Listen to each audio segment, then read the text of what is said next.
김정입니다. 2018년 10월 17일 대한애국당 최고위원회의 내용 브리핑하겠습니다. 첫 번째입니다. 드디어 미국이 분노하기 시작. 한미동맹을 강화해 대한민국을 바로잡아야. 드디어 미국이 분노를 하기 시작했습니다. 대한애국당 조원진 당대표는 미국을 방문해 NSC 국가안보회의, 국무성, IRI 싱크탱크, 의회, 백악관 및 국무성 출입기자와 간담회를 가지고 대한민국의 현 상황과 문재인 좌파 정권이 가려고 하는 길이 무엇인지에 대해 이야기했습니다. 문재인 대통령이 말하는 한반도의 새로운 질서는 중국의 시진핑, 북한의 김정은 세습 정권, 대한민국의 반미주의자들로 구성된 좌파 독재 정권, 이 세 그룹이 한반도의 새로운 블록을 만들려고 하는 것입니다. 지금까지 한반도의 정세는 한미동맹을 강화하고 한미일로 이루어진 삼각 블록이었습니다. 지금 이 블록을 깨겠다는 것입니다. 미국이 이제 문재인 정권의 실체를 정확하게 파악했습니다. 시진핑을 중심으로 하고 있는 한반도의 새로운 질서를 깨고자 하는 전조가 보입니다. 폼페이오 국무장관이 강경화 외교부 장관에게 아주 강한 불만을 드러냈습니다. 미국의 동의 없이 미국을 공격하는 형태가 된 것에 대해 엄청난 입장을 밝힌 것이 국정감사장에서 밝혀졌습니다. 또한 미 재무부가 한국의 국책은행 등 일반은행 7곳에 대해 더 이상 앞서 나가지 말라는 표현을 썼습니다. 이것은 세컨더리 보이콧에 대한 경고입니다. 미국의 조야에서는 남북관계에 있어 한국이 너무 과속하고 있다고 합니다. 제재를 강화해야 북한이 핵포기 협상에 나올 것이고 그것이 핵포기의 지름길이다라고 했습니다. 이런 항의를 많이 받았다는 말이 미국에서 열린 국정감사장에서 나왔습니다. 미국과의 관계가 소원해지고 한미동맹이 삐걱거리니 문재인 대통령은 유럽으로 갔습니다. 마크롱 프랑스 대통령과 만났는데 외교 참사가 되어버렸습니다.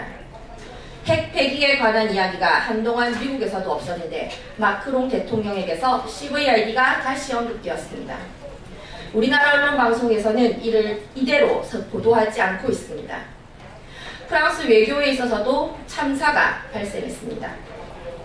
미국 국무부의 안보정책 담당관은 비공식 브리핑에서 미국은 한반도에 있어서 공산화를 절대 좌시하지 않겠다라고 했습니다. 미군과 미군 가족들의 생명과 재산을 지키고 미국과 사전 협의 없이 북한 김정은과 연방제를 추진하는 것은 안 된다며 규탄했습니다.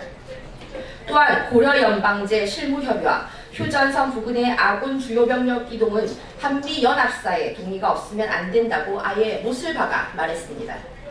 10월에 들어와서 일어난 굉장한 변화입니다. 미국의 움직임이 심상치 않아 보입니다. 한미동맹 강화를 통해 잘못된 대한민국을 바로잡는 것이 대한애국당의 입장입니다. 이 중심에는 죄 없이 감옥에 계신 박근혜 대통령에 대한 구출이 있습니다. 두 번째입니다. 고용참사, 일자리 참사가 벌어지고 있다. 국정감사에서 철저하게 밝힐 것. 국정감사가 진행 중입니다. 행정안전위원회뿐만 아니라 고용에 있어 참사를 막으려고 문재인 정권이 모든 수단 방법을 가리지 않고 있습니다. 전 행정부, 공공기관에 아르바이트 수준의 초단기 일자리를 만들어내라고 요구하고 있습니다. 이것이 지금 국정감사장의 이슈가 되고 있습니다. 특히 정무위원회와 환경노동위원회는 낙하산 인사가 60%입니다. 또한 행정안전위원회는 47%가 낙하산 인사입니다. 8개 기관에 21명을 낙하산으로 내렸습니다. 인사가 만사인데 문재인 정권은 인사가 망사가 되었습니다. 이 인사 적폐가 또다시 적폐 청산이 될 날이 머지 않았습니다. 이것이 바로 여론입니다. 20대의 고용이 IMF 이후 최악입니다. 실업률이 9.4에서 10% 사이를 왔다 갔다 하고 있습니다. 중요한 문제는 20대의 고용 참사가 30, 40대로 넘어가고 있다는 것입니다. 일자리의 중심축, 생산 노동 인구의 중심축인 30, 40대로 넘어가는 것은 매우 심각한 상황입니다. 특히 30대의 일자리는 IMF 이후 최악의 참사로 가고 있고 40대의 일자리는 금융위기 이후 최악으로 치닫고 있습니다. 8월 통계를 보면 60대 이상의 일자리는 25만 개가 증가한 반면 생산의 중심축인 30, 40대의 일자리가 24만 개가 줄었습니다. 이러한 고용 참사, 일자리 참사를 문재인 정권은 땜질용 초단기 아르바이트로 고용 수치만 늘리려고 하고 있을 뿐입니다. 문재인 정권이 실질적으로 대한민국 경제를 걱정하고 대한민국 젊은이들의 일자리를 걱정한다면 최저임금 인상을 바로 중단해야 합니다. 소득주도 성장 정책 자체를 폐기해야 합니다. 서민과 서민이 싸우게 하는 비정규직의 정규직화 같은 상황들을 즉각 중단해야 합니다.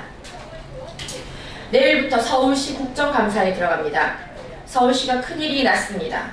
직원의 가족들은 비정규직으로 들어가서 정규직으로 전환했습니다. 높은 경쟁률을 뚫고 정규직이 된 직원이 있는 반면 비정규직인 직원 가족을 정규직으로 전환하는 상황이 전개되고 있습니다. 서울시 국정감사에서 철저하게 따질 것입니다. 원전 폐기 정책도 다시 폐기해야 합니다. 국민들이 아우성입니다. 눈도 맞고 귀도 맞고 오직 왼쪽 눈으로만 세상을 바라보는 문재인 정권은 더 이상 기대할 것이 없습니다. 세 번째입니다. 대한애국당은 가짜뉴스에 본격적으로 대응할 것. 대한애국당은 가짜뉴스 대책본부를 가동할 것입니다. 그 첫 번째는 박근혜 대통령 거짓 탄핵 당시의 언론 패널들에 대한 철저한 조사가 될 것입니다. 그들 조직의 가짜뉴스 음모를 파헤칠 것이며 당 사무총장을 중심으로 한 가짜뉴스 접수처를 당 사무처에 설치할 것입니다.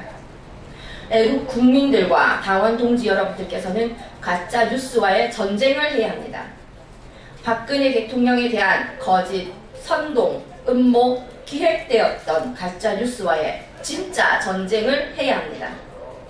SNS상의 입에 재갈을 물리겠다는 가짜뉴스에 대한 전쟁은 우리 당이 가지고 있던 많은 자료를 통해 고소 고발로 대역전의 기회를 만들 것입니다.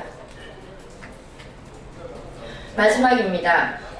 문재인 정권의 도를 지나친 인사, 적폐는 또 다른 적폐 청산으로 귀결될 것.